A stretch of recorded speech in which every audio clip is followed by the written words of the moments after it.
Morning বন্ধুরা, কেমন আছো তোমরা সবাই? আশা করছি তোমরা সকলে খুব ভালো আছো। আমিও বেশ ভালো আছি। আজ হচ্ছে তোমার বৃহস্পতিবার, ঘড়ির কাঁটা এখন 5:45 ঘরে। ঘুম থেকে উঠে পড়েছি, উঠে এখন সোজা চলে এসেছি গেটের সামনে গায়ে চাপা চুপি দিয়ে। আমাদের এখানে বেজায় বড় ঠান্ডা পড়ে গেছে জানো তো। কি বলবো তোমাদের, গায়ে সোয়েটার আর মাথায় না ওই চাদর চাপা দিলে খুব ঠান্ডা লাগছে। আর এখন তো মুখটা ধুচ্ছি, গায়ে যেন সেই কাঁটার মতো ফুটছে মুখের ভেতরে। যাই হোক, এখন মুখটা ভালো করে পরিষ্কার করে ধুয়ে নিলাম, নিয়ে এসে এখন চুলটাকে একটু আঁচড়ে ক্লিপ একটা এঁটে দেবো। আর মুখে তো এখন শুধু জল দিয়ে ধুলেও তোমাকে ময়শ্চারাইজার মাখতে হচ্ছে, আর তোমার ফেস ওয়াশ দিলেও তোমার ময়শ্চারাইজার মাখতে হচ্ছে, নাহলে মুখটা টান টান হয়ে যাচ্ছে, সাদা হয়ে ফেটে যাচ্ছে। ওই জন্য ময়শ্চারাইজারটা মেখে যদিও আগুনের সামনে যাওয়াটা খুব একটা ভালো নয় জানো তো, মুখটা বড্ড কালো কালো হয়ে যায়। কিন্তু কিছু করার নেই, এখন শীতকাল, মাখতেই হবে। কদিন তো বোরলিংই মাখছিলাম সকালের দিকেও, তো এখন কালকে ময়শ্চারাইজারটা আনার পরে এখন বোরলিংটা ছেড়ে দিয়ে এখন ময়শ্চারাইজারটা মাখছি। যাই হোক, এখন বিছানাটাকে ভালো করে সুন্দর করে গুছিয়ে গাছিয়ে নিচ্ছি, নিয়ে তারপরে তোমার রান্নাঘরে যাব। রান্নায় কি হবে সেটা মোটামুটি ঠিক করা আছে, তো অতটা টেনশান নেই। আচ্ছা, আগের দিনের ব্লগে রিমি চক্রবর্তী বলেছো তোমরা ফ্ল্যাটে কবে থেকে এসেছো। আমি এসেছি 2019 নভেম্বর মাসে, আর তনু এসেছে আমফানের ঠিক পরটাতেই। আর পম্পা বলেছো টিফিন বক্সটা খুব সুন্দর হয়েছে, থ্যাংক ইউ গো। উর্মিও টিফিন বক্সটা খুব ভালো লেগেছে। তবে একটা জিনিস শুনে খুব ভালো লাগলো যে তোমার মেয়ের শরীরটা খুব ভালো হয়ে গেছে, আর পরীক্ষা চলছে, পরীক্ষাটা যেন খুব ভালো করে মন দিয়ে দেয়। আর হ্যাঁ, তুমি ঠিকই বলেছো, গাড়ি যখন চালাতে হয় তখন সামনের দিকে তাকাতে হয়, পিছন দিকে তাকালে অ্যাক্সিডেন্ট হয়। একদম পারফেক্ট বলেছো। শীতের সকালে গরম গরম ধোঁয়া ওটা চা রেডি একদম। চলো, এটাতে তনু তো আমাদের বসে খাই। তনু ঘুম থেকে উঠেছে অনেকক্ষণ আগে, এখন পড়ছি। আমি এখন ভাত বসিয়ে দিয়েছি, আসি এসে এখন রান্নায় কী হবে দেখি। কড়া তরকারি এতটা আছে, আর একটা তরকারি করলে হয়ে যাবে। তো চলো এখন চা খাই। এর নাম হচ্ছে তোমার ফুলকপি।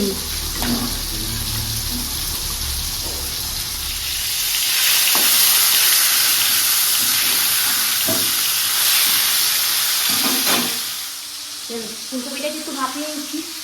ফুলকপিটা না ভাপালে ওর মধ্যে যা কিছু থাকে না এই শীতকালের কপিতে, আর তোমার কি বলে নামে ফুল, পুজোতে তো কাজে লাগে না, কিন্তু পেট পুজোতে তো কাজে লাগে। আর শীতকালে ফুলকপি ছাড়া কারোর বাড়িতে কোনো বাজারই ঢোকে না। ফুলকপি একটা করে ব্যাগে ঠিক থাকেই, যাই কেনো না কেন ফুলকপি যদি না কেনা হয় না, কেন বাজারটাই শীতকালের কমপ্লিট নয়। আর এই চা পাতা আর তোমার ওই চাল ধোয়া জল নিয়ে এসে একটু গাছে দিই, যদি একটু সার হিসেবে কাজে হয়, যদি একটু ফুল ধরে আর কি আমার গাছে, সেই জন্য। চন্দ্রমল্লিকা গাছে ফুলটা যে কবে ফুটবে কি জানি, গাছে কুঁড়ি ধরেছে অনেক জানো তো, ছোট্ট গাছে। ফুলটা ফুটলে মনটা খুলে তোমাদেরকে দেখাতে পারবো। এখানে একটা টগর ফুলটা কবে থেকে ফুটে আছে, এ আর বড় আর হচ্ছে না। যাই হোক, এখন বগনভুলিয়া গাছেও তো কোনো ফুল নেই। নিচে একটা গাছ মরে গেছিলো, এবার দেখি জ্যান্ত হয়ে গেছে, একটু জল ফল দিয়ে বাঁচাই। আর এই ফুলকপি আলু মাছ দিয়ে তরকারিতে যা দেয়, আদা রসুন পেঁয়াজ টমেটো দিয়ে দিলাম, দিয়ে ওটা কষা করতে দিয়ে, আর এখানে দেখি আটা ফুরিয়ে গেছে। আমি সেই যা, আটাটা আবার এখনই ফুরাতে হলো। এখন আটা মাখতে গিয়ে দেখলাম আটা নেই।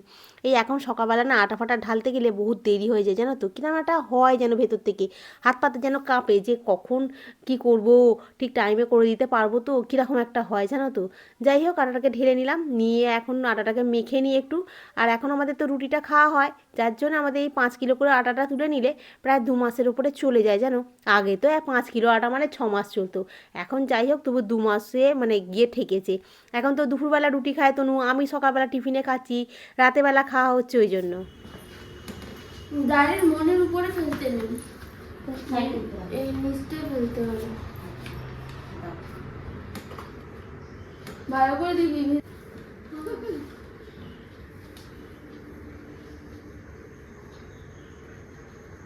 খুলতেই পারছে না। ও খুলতেই পারছে না ব্যাং। আমি কি ব্যাং, তুমি হচ্ছে খোলা ব্যাং। দাও হলো, দাও। তোমার দ্বারা হবে না, না তোমার শরীরে তো জোর কোথা থেকে আসবে, মাথা থেকে খালি কুস্তি ফেলা। তনুর হাতে একটা তিল অটোমেটিকলি গজিয়েছে, এটা আরসিএল থেকে দেখেছে, বলছে যে তনুর হাতে আমি খাচ্ছিল, ফ্রুট জুস খাচ্ছিল, ওর হাতে একটা তিল দেখলাম। কি করে লক্ষ্য করলে গো? হাতে একটা তিল আছে, তনু বলছে এটা গজিয়েছে। এটা ছোটবেলা ছিল না, এটা গজিয়েছে তিলটা, তাই না? হ্যাঁ, নতুন করে নতুন করে। ভাগ্য পরিবর্তন হয় বলে। আবসা এই হাতে কিছু হয় না, এই হাতে গজায় নতুন। চল এরম করে রাখবি তো। এইরকম করে থাক। হ্যাঁ তো মাথাতে এরকম করে ঘুরিয়ে দিতে না, আমার সাথে সাথে মতন ভাবিস নাকি? দেখি। আরে চোখটা চাইবে তো এরম করছে। এই মনির উপরে ফেলবো না, সাইডে দেবো। চল চোখটা চা। চাইছি তো। দাঁড়া না রে, দেখো। আরে দাঁড়া। দাঁড়িয়ে তো আছি। তুই তো যেরকম মাথাটা নিয়ে এসে চলে যাচ্ছিস, বড় সমস্যা করছিস কিন্তু দন্তকে। আরে এইদিকে মনিটা কর।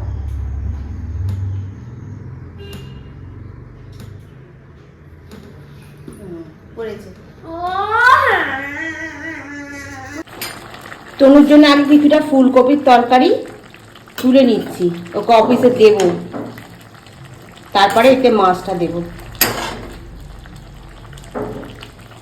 মধ্যে ঢেলে দিয়েছি 1 কলসি জল, আর এর মধ্যে এই দিয়ে দিচ্ছি মাছ।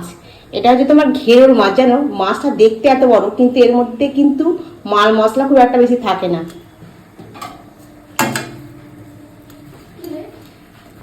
কিছু না, বলছি ঘেরোর মাছে গোল মটর লাগছে। এটা পুরো গোল মটর লাগছে? তোমাকে মোটেই গোল মটর লাগেনি, আপনি জান। লাগছে, তুই একটু কম কম খেতে দিবি।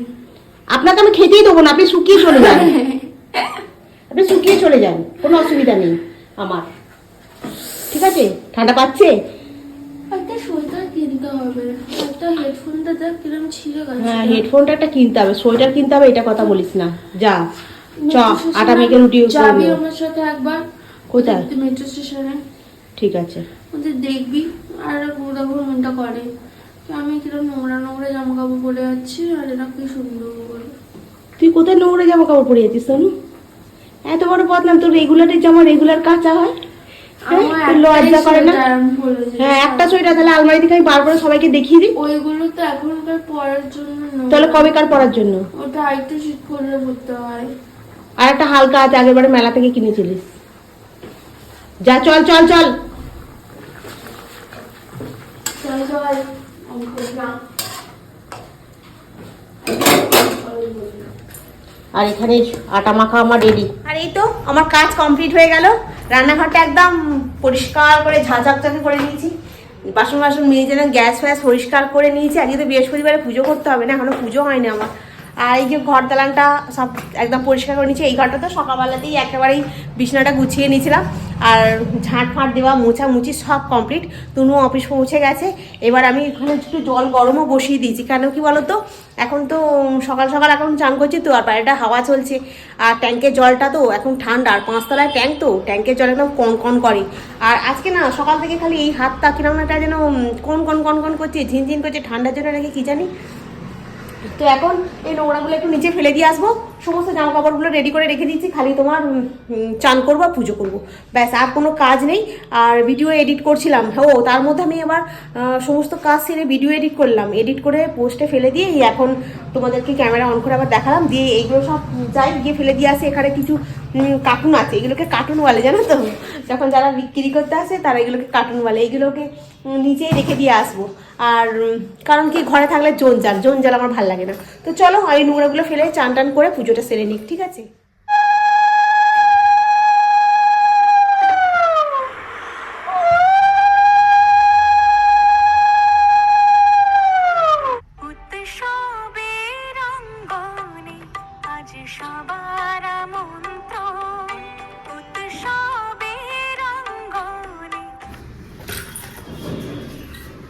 এই হলো আমার টিফিন।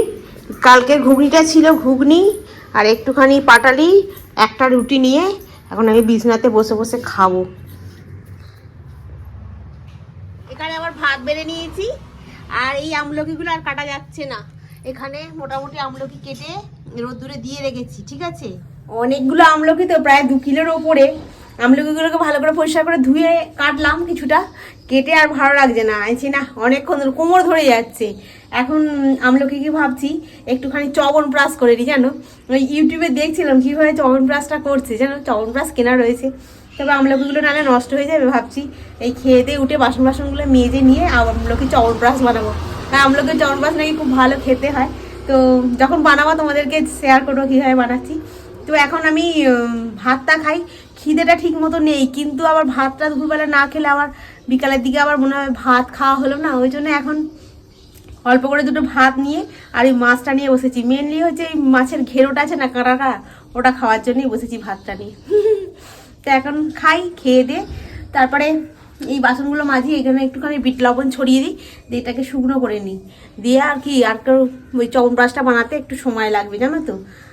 ঘুম পাচ্ছিল, খুব ঘুম পাচ্ছিল, মানে এডিট করছিলাম তো, ঘুমেতে না চোখ জুড়ে যাচ্ছিল।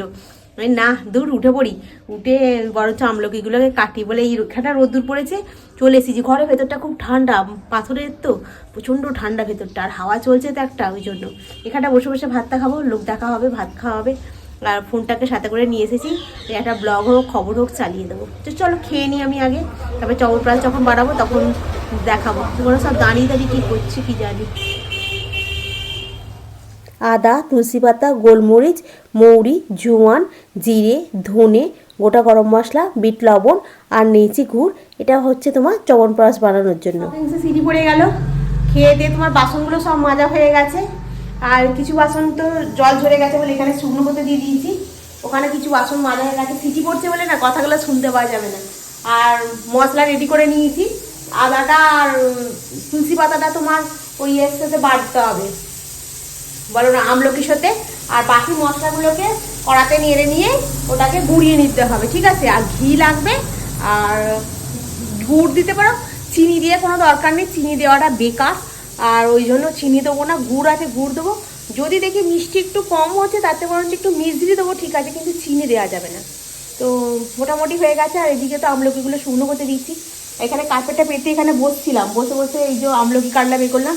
কার্পেটটা এখানেও পাততে হবে, ঘরের ভেতরে পাততে হবে। আমাদের এখানটায় না প্রচণ্ড ঠান্ডা লাগছে জানো তো, পায়ে একটা করে জুতো দিয়ে রাখা, নাহলে মেঝেটা প্রচণ্ড ঠান্ডা। আর মেঝেতে পা দিলে কি বলো তো, ঠান্ডাটা একদম ভেতর দিয়ে একদম মাথা দিয়ে পা দিয়ে একদম মাথার উপরে উঠে বসছে। তো চলো, দুখানা সিটি পড়ে গেছে, যে গ্যাসটাকে একটুখানি বন্ধ করে রেখে বা ওগুলোকে ভেজে গুঁড়িয়ে নিই, তারপরে ওটাকে ঠান্ডা হলে মিক্সিতে দিয়ে গোড়াবো, একবারে হবে না, খেপে খেপে করতে হবে। আর কিছুটা আমলকি ছিল, ওই আমলকিটাকে আমি ভালো করে ধুয়ে রাখা ছিল, তো ওটাকে ভালো করে মুছে নিলাম। মুছে নেওয়ার পর ওটাকে আমি জিপলক ব্যাগে করে ফ্রিজে পুড়ে দিয়েছি, কারণ এখন আর কেটে শুকনো করতে দিতে পারবো না, ওটা আবার দুদিন শুকনো হয়ে যায়, ঢেলে রাখবো, এটা আবার তারপরে কাটবো। একভাবে অনেকটা আমলকি কাটতে গেলে না কোমর ধরে যাচ্ছে। তো চলো এখন এটাকে বন্ধ করে দিয়ে আমি একটুখানি এগুলোকে ভেজে গুঁড়িয়ে নিই, ঠিক আছে। আদা তুলসী পাতাটা বাদ দিয়ে বাকি মশলাগুলো এখানে দিয়ে দিলাম, দিয়ে ভালো করে একটুখানি নাড়াচাড়া করে নিলাম। চাটুটা আমার এমনিতে অনেকটা গরম হয়ে গেছে বলে গ্যাসটাকে বন্ধ করে দিয়েছিলাম। দিয়ে ব্যাস এটা রেডি হয়ে গেছে, এটাকে থালায় ঢেলে রাখবো। ঢেলে রেখে দিয়ে আমি এখন আর একটা মশলা বানাচ্ছি, যেটা তোমার হজমের জন্য, জানো তো, ওই যে মৌরি, জোয়ান আর এটা জিরেটা। আর এখানে আমলকিগুলোকে ভালো করে সেদ্ধ করে নিয়েছি, নিয়ে মিক্সিতে ভালো করে একটু পেস্ট করে নিয়েছি, নিয়ে কড়াতে একটু ঘি দিয়ে আর এই আমলকি পেস্টটাকে এর মধ্যে দিয়ে দিলাম, দিয়ে ভালো করে একটুখানি নাড়াচাড়া করবে যাতে ঘিয়ের সঙ্গে আমলকিটা ভালোভাবে মিশে যায়। তার উপর এবার যেগুলো মশলাগুলো দিতে হবে, প্রথমে তো আমি বিট লবণ দিয়ে দিলাম, বিট লবণটা দিলে নুনের স্বাদটা খুব ভালো হবে। আর গুড়টা তো ছিল আমার বাড়িতে রান্না, সেই এটা হচ্ছে তোমার আখের গুড়, পুরো গুড়টাকে এর মধ্যে ঢেলে দিলাম, দিয়ে ভালো করে এটাকে মিশিয়ে নিচ্ছি গুড় তোমার আর আমলকির সাথে।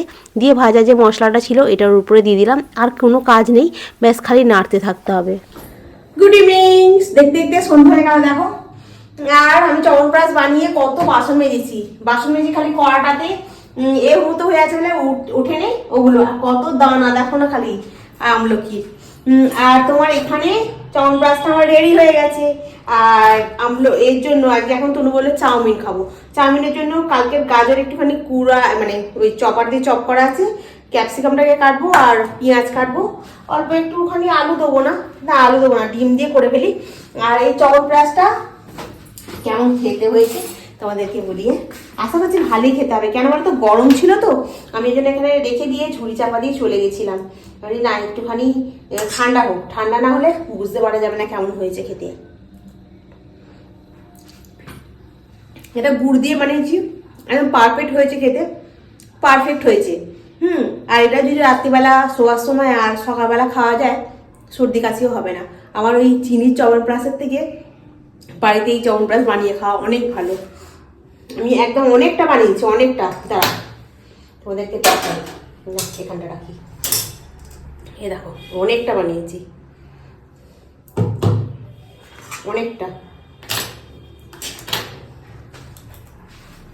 কড়াটাকে ধুয়ে নিই, চাউমিনটাকে সেদ্ধ করি, তনু এলে চা খাবো। কারণ তনু এসে বলবে তুমি চা কফি খেয়ে নিয়েছো, আমি বলবো না হ্যাঁ, ও বাবা তাহলে আমি আর খাও না। ওই জন্য বলছি না, ও আসুক, আসলে খাবো, চা করবো কি কফি করবো, করে খাবো। আর এখন চাউমিনটাকে সেদ্ধ করে নিই, আনাজগুলো ভেজে ভেজে রেখে দিই, রাত্রিবেলা খালি ঝটাঝট করে দিয়ে ঘুরিয়ে দিলেই রান্না হয়ে যাবে, ঠিক আছে? তো চলো আগে এই কাজগুলো করে নিই, এই ফোনটা নিয়ে আসি, ফোনটা নিয়ে এসে আমি করি, সেট করে রাখি। গোপালকে সন্ধ্যে দেওয়া হয়ে গেছে, গোপালকে ঘুম পাড়ানো হয়ে গেছে। তখন তো আমলকিগুলোকে আবার একটু নুন মাখিয়ে শুকনো করতে দিয়েছিলাম। এইগুলো নুন মাখিয়ে যেমন শুকনো করতে দিচ্ছি, এগুলো যেমন দেবো, শুকনো হয়ে গেলে ওগুলো ডিপেতে তুলে রেখে দেবো। আর আগে তো ভাজা মশলা খানিকটা করে রেখেছি, এগুলো একটু শুকনো হয়ে গেলে ভাজা মশলা একটুখানি মাখিয়ে দেবো। তো চলো, এখন ঘড়ির কাঁটা তোমার 7:34 ঘরে। দাঁড়াও, এরম বন্ধ করলে এরম করে তবে দেখতে পাওয়া যায়। আমার ঘড়িতে মোবাইলে আবার শিব ঠাকুরের ছবি দেওয়া আছে। দেখো 7:34, সাথে সাথে চলে যাচ্ছে। তো চলো করে নি ঝটঝট করে, তুমি এসে পড়বে এক্ষুনি। আমি ঠিক বুঝতে পেরেছি তনু আসছে। কুরুপটা কোথায় গেল? ব্যাগের ভেতরে দেখ, এটা মশা মারা ধূপ 5 প্যাকেট। তনু বুড়ি পুরিক নিয়ে এসছে, কুক চাউমিন বলে সব কেটে গড়লো, SMS করে বলে চাউমিন কর, আর চাউমিন করতে গিয়ে ব্যাস।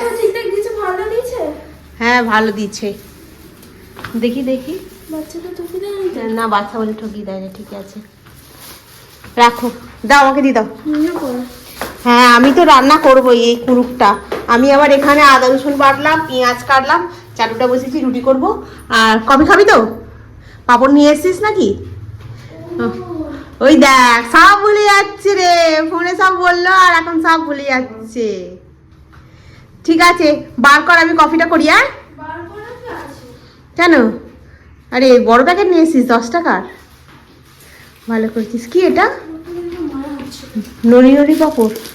লোকটা দেখে মায়া হচ্ছিল বলে 10 টাকা নিয়ে নিলি? বাহ, ঠিক করেছিস। কিচ্ছু নেই ফ্রিজে, ফাঁকা। দরজা বন্ধ করে দাও। তনু নিয়ে এসেছে কুরুক। আর এই যে আমি এখানে আদা রসুন বেটে রেখেছি, পেঁয়াজও কেটে রেখেছি। এটাকে টুকরো টুকরো করে কাটি, আগে রুটিটা করে নিই, তারপরে এইটা করবো।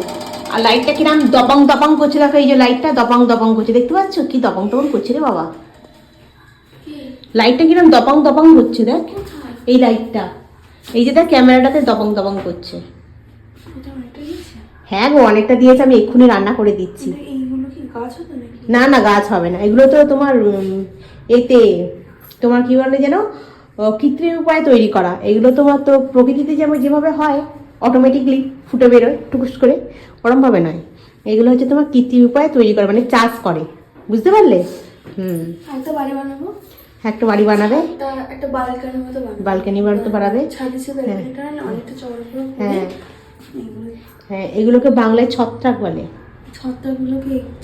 ছত্রাকগুলোকে চাষ করে খেয়ে নেবো। চল যা, তুই কি করবি করবি, আমি রান্না করে করে নিয়ে আছি। এরকম বানাবো, এইরকম ছত্রাক হবে, নিচে একটা এরকম এ করবো, ব্যালকানির মতো বড় করবো, অন্তত জায়গা রাখবো দিয়ে আর কিছু। আচ্ছা ঠিক আছে। কুরুকগুলোকে খুব ছোটো ছোটো করে কাটার দরকার নেই, একটা মিডিয়াম সাইজ করে কেটে নিচ্ছি। আর কুরুকগুলোকে জলে ভিজিয়ে রেখে দিয়েছিলাম হলুদ জলেতে, তারপর আমি রুটিটা করে নিলাম। তারপর এখান থেকে জল থেকে তুলে নিয়ে একদম চিপে নিংড়ে নিচ্ছি। আর কড়াতে গরম তেলের মধ্যে একটুখানি জিরে ফোড়ন দিয়ে দিলাম, তার মধ্যে দিয়ে দিলাম পেঁয়াজটা লাল লাল করে ভাজা হয়ে গেলে এর মধ্যে দিয়ে দেবো তোমার কুরুকটা ভালো করে ভাজতে হবে, কারণ এর মধ্যে থেকে জল বেরোবে, জলটা পুরোটা টেনে যাবে, ভালো করে ভাজাটাও হয়ে যাবে। ওর মধ্যে তারপরে আদা রসুন পেঁয়াজ টমেটোর পেস্ট দিয়ে দিলাম, গুঁড়ো মশলা যা যা থাকে বাড়িতে সমস্ত কিছু দিয়ে ভালো করে নাড়াচাড়া করে কষে নিলাম। তার উপর থেকে ধনেপাতা ছড়িয়ে দিলাম। এই দেখো আমার রেডি হয়ে গেছে তোমার দুখানা রুটি আর কুরুকের তরকারি। আর বাসন টাসনগুলো সমস্ত কিছু মেজে পরিষ্কার করে নিয়েছি। তনুকে আগে দিয়ে তারপরে আমি খাবো, আমারটাও নিয়ে আসবো, নিয়ে এসে বসে খেয়ে নেবো। তো চলো বন্ধুরা, আজকের ব্লগটা আমি এখানেই শেষ করলাম। নেক্সট ব্লগ আবার তোমাদের সঙ্গে দেখা হবে। তোমরা খুব ভালো থেকো, সুস্থ থেকো, খুব সাবধানে থেকো। Good night. ভিডিওটা ভালো লাগলে অতি অবশ্যই লাইক করো, কমেন্ট করো, সাবস্ক্রাইব করো। আর ভিডিওটা যদি বেশি ভালো লাগে তাহলে একটু শেয়ার করে দিও। আজকের মতো এখানেই রাখি, টাটা। এও কুড়কে তরকারি আর রুটি आ गया, खाकर देखो कैसे हुआ।